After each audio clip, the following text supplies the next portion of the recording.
So this is a symptom. This has happened several times over the last 5 years.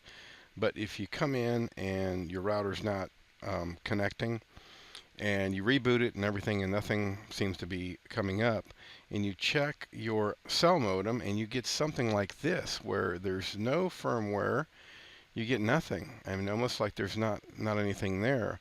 So it's kind of strange. There's no profile set or anything like that. And then you get this message also. Okay, and then if I show controller, let's see. Let's show controller, cellular. I get this guy right here. Mode was not recognized. So there's not much on the internet about that. I didn't find much on the support forums either. But what it does point to, from what I've read, is some hardware issues. And I'm more apt to say it's the EHWIC LTE card, because I have had them go bad over the years. In fact, I've probably been running quite a few for the last 5 or 6 years, and I think I've had 5, and all 5 have gone bad.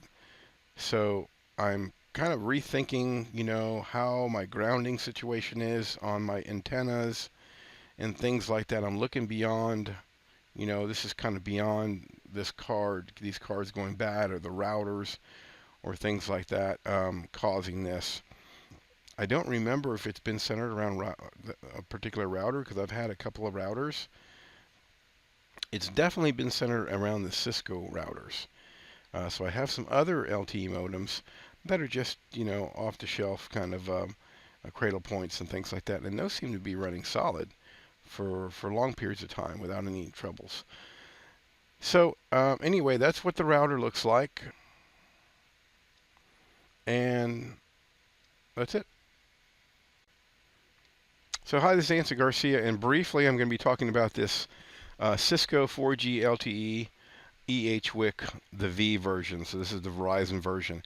Now, I'm not an expert on these, but I have been running them quite a bit the last 5 or 6 years, and I've got to know them pretty well. I've got to know the configuration pretty well, and have got to know that they're very temperamental. Today, what I'm going to talk about is how to test the SIM. I've always had, when I start troubleshooting one of these, when something goes down and I start troubleshooting one of these, I wasn't an expert enough to really figure out, could it be the SIM, could it be the card, could it be the router? And I went down this road of going back, and if you guys aren't familiar with, there are some differences of iOSs that you got to put on. You got to put a certain iOS, and you got to upgrade the modem firmware and things like that, and it depends on what you get. And then sometimes you can't even see what modem firmware is on there if you're on the wrong iOS. So I'm not talking about that stuff. I mean, that I usually typically go through anyway, because I just think magically something happened to the firmware and I got to reapply it and I got to go back, and I just want to make sure. So I kind of shotgun troubleshoot these things. One thing I did do that helped me out a lot was figuring out that I could get one of these. I could take a SIM out, and even though I have static SIMs, and most customers are probably going to have static SIMs, I would assume, maybe not all, but I did have a static SIM. And if I go to, let's say, Verizon MiFi, let's take a look at Verizon MiFi's here. Let's do some images. If I take the SIM that was in that Cisco LTE card, and I put it in a jetpack, let's say, like this guy right here. If I put it in that guy, what I can do then is I can kind of, and I've done this before and it didn't actually work, so I still wasn't sure.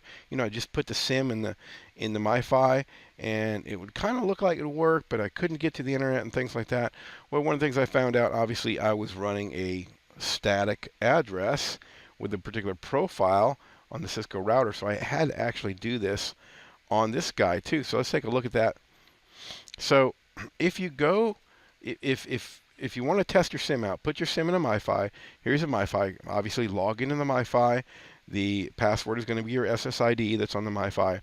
And if you go to network, okay, once you log in, you'll get to this page right here. And what you want to do is you want to go to network.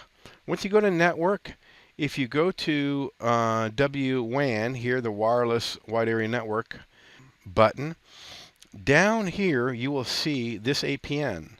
So you have to paste in, you have to be on this, you have to give the modem the same APN that was on your router originally. So in my case, it wasn't typically, I mean, a MiFi anyway, it's the modem is going to have this, let's bring up Notepad here, it's going to have this guy right here, it's going to have this APN. And if I put that APN in there, the APN does not follow the SIM, it follows the modem.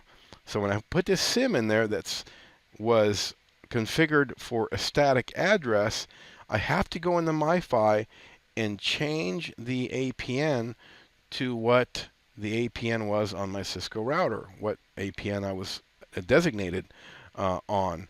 So anyway, if you go put that APN, in my case, it was this guy right here. I put it in there, I say save, and I go connect here, and you can see it came up. I got my static address, everything worked, and at least I can verify my SIM is working. When I have a bad LTE card or something like that, at least I can take my SIM out, I can put it in the MiFi, I change my APN, and verify that my SIM is indeed working and it's okay, and at least eliminate that. Then I can start looking at some hardware issues. That's it. I just wanted to, this has been a great help. When I discovered this, I didn't find it out on the internet anywhere or on YouTube, so I thought I'd post it out there, and hopefully this helps you out. Thanks.